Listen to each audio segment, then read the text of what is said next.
But first, lame duck negligence. That's the focus of tonight's angle. Last week, the president threw down with Democrat leaders over his signature promise to build a wall. If we don't get what we want, one way or the other, whether it's through you, through a military, through anything you want to call, I will shut down the government. Okay, absolutely. fair enough. And I am proud, and I'll tell you what, I am proud to shut down the government for border security, Chuck. Well, naturally, Open Borders Democrats, desperate to replace you with new voters, are digging in against the president. President Trump should understand there are not the votes for the wall in the House or the Senate. He is not going to get the wall in any form. Oh, no shock there. He's not thrilled about it. But what about the House GOP? Surely in their waning days of power, they have their priorities straight, so they'll finally support the president's agenda and the rule of law, right? We like Elf. I think Elf is probably my favorite is It's a Wonderful Life. It's one of my favorite movies of all time. I love It's a Wonderful Life. I watch it every Christmas. It's a thing I do. It's a thing I make my kids do. It's black and white. They're very confused about that. They're not the only ones confused. The cold, hard facts are this. Many Republicans have no desire at all to build the wall. They don't want to fund it, and they don't want it, or anything else that actually matters to the voters who elected them. Now, while they're still being paid to do the people's work, I think they've clearly moved on to merrymaking, frivolity, talking about old family movies and family favorites. Well, the administration, however, is doing its best to light a fire under Congress. We're going to do whatever is necessary to build the border wall to stop this ongoing crisis of illegal immigration. And that means this is a very, if it comes to it, absolutely. But so what if they only have a few legislative days left in the majority? As today's New York Times reports, the Republicans are not feeling the urgency at all. Quote, vanquished and retiring members are sick and tired of Washington and don't want to show up anymore to vote. Many lawmakers, relegated to cubicles as incoming members take their offices, have been skipping votes in the weeks since the House Republicans were swept from power in the midterm elections. And Republican leaders are unsure whether they will ever return. Oh, really? Then we as taxpayers should be unsure whether they're ever going to receive their last paychecks, or maybe a chunk of their fat pensions for that matter. This is a complete dereliction of duty when we have an ongoing emergency on our southern border. Now, they're worrying about working out of a cubicle? But let's not kid ourselves, my friends. The leadership of both parties, again, never wanted to fund the wall. Speaker Paul Ryan is a nice person, but he was always against it. Remember what he said back in October? We intend on having a full-fledged discussion about how to complete this mission of securing our border, and we will have a big fight about that, and we're going to be looking at doing we'll figure out how to do it in December. Oh, my gosh. A full-fledged discussion? A fight?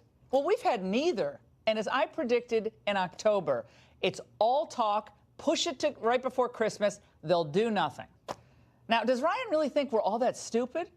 And anyway, what's there to discuss? Secure the border. That's what we want. We have people pouring across our border, children dying from the trek because adults, they know that if they have a child with them, they're going to be processed and then they'll be released into the country. That's just the way it works. Well, the truth is, Republican leadership, for the most part, with few exceptions, again, never wanted a wall. They just want the appearance of border fortification. You need cameras, you need electronic devices, you need these you need the aerial devices to be able to police it. In the mountainous areas, you can't build a wall over a mountain, so you need cameras and you need drones up there. Deep thoughts. You can't build a wall over a mountain. Okay, anyone and anytime they start talking about sensors and drones, they're closer to the Schumer position than the Trump position. This is why I repeatedly urge the Republicans to elect a new speaker back when Ryan announced his retirement. They needed a strong leader who would help enact the president's agenda, not someone more focused on, well, his long goodbye. I remember just being awestruck the first time I walked down that center aisle. That feeling just never goes away. I still feel it when I walk onto the floor each and every time. Since becoming Speaker of the House, which is not something that we're used to in Wisconsin, I'm the only one who's done that, I appreciate the indulgence of the people I work for who indulged the fact that I had other responsibilities in addition. Okay, well, that's sweet. That was a nice little farewell address, but we shouldn't have to indulge anyone working for us. Paul Ryan is a really kind person, and he's a nice man, and he's smart. And he always called the taxpayers his employers. I like that. So shouldn't we expect, and we the people expect, our employees to work through their last day on the job? If we're in charge, we say work, right? Well, given the lack of initiative in the House and absolutely no direction being given by leadership, you might wonder how the retiring Speaker is spending his time. Well, yes, prepare to put on a pair of fuzzy jammies and watch Paul Ryan, the series. A few days after he was sworn into office, I needed to know, what is it that you want to do? The first thing he said was tax reform. Our tax system is punishing all those qualities that make America great. It was political suicide. It was good work. It's what needed to be done. It's just that most members were really uncomfortable with it. I remember the difficulty Paul was having in making that decision. We mapped out a calendar and we saw very quickly, you can't lose a week. We're going to run out of time. It's going to push everything back and we're going to run out of time. Oh, that's good. Fire up the popcorn maker, kids. Come see how Paul Ryan did it. Well, I love how they're worrying about running out of time in that little documentary. Yeah, we're running out of time. Well, we are running out of time for America. Now, this is my last week on terrestrial radio, and I'm watching a new podcast in January. A lot of you have already heard about it. But my listeners today had this to say about the Republicans' refusal to do what's right at the border. Purposefully incompetent, maliciously incompetent. Political opportunists. Infantile. Call your congressmen, people out there listening. Call them, tell them no matter what to back our president. And those are the nice things they said. Well, you may have to call your congressman, but there are reports that the Republicans are considering a continuing resolution scam where they would fund the government until September with no real money for the wall. Now, the people in the White House cannot allow this. They should not stand for this. Bring on the shutdown. For all the bluster and the worry about a government shutdown, we all should realize one thing. With the exception of tax reform, which frankly could have been a lot better, and VA reform, which was good and needed, the government has essentially been shut down. Shut down to the will of the American people for 2 years. Does that sound harsh? Well, I'm telling you the way it is, not the way you want it to be. The Republicans were elected to Congress to move the Trump agenda, and in many cases, they have frustrated it. That is a fact.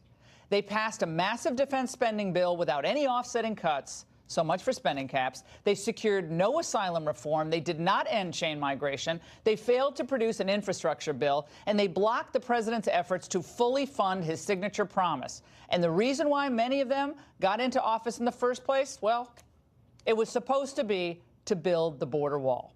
Republicans are spending time and political capital this week on criminal justice reform, which I generally support. But this was not the reason the American people turned out to vote in 2016. It's also not an emergency, whereas the disaster at the border really is. So whether they're retiring or returning in the new year, Republicans should stay focused and in session through Christmas if necessary to get this wall funded. I know what you're saying. It'll never happen, Laura. It'll never happen. Well, guess what? This is our country. This is what they promised to do implicitly when President Trump was elected. And by the way, this goes for the White House as well. For the retirees, the holidays will be here soon enough. And they're going to have plenty of time to join Paul Ryan. They can binge watch things like It's a Wonderful Life. And even as our political life becomes anything but. And that's the angle.